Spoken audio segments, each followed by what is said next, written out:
সব থেকে বেশি অবিচার করা হয় কাদের প্রতি জানেন? কৃষকদের প্রতি। কেন এই কথা বলছি?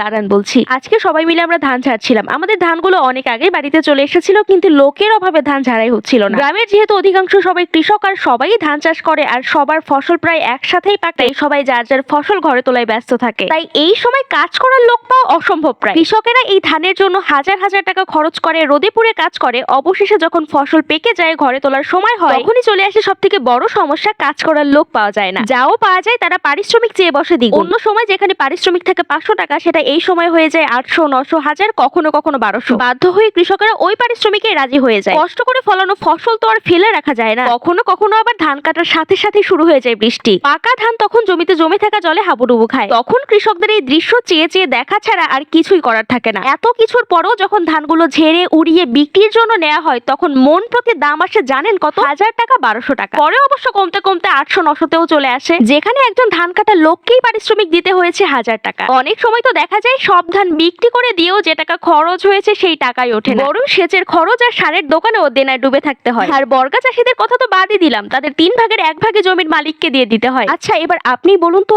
এসব কিছুর পরেও একজন কৃষকের কি আর কৃষি কাজের প্রতি মন থাকে?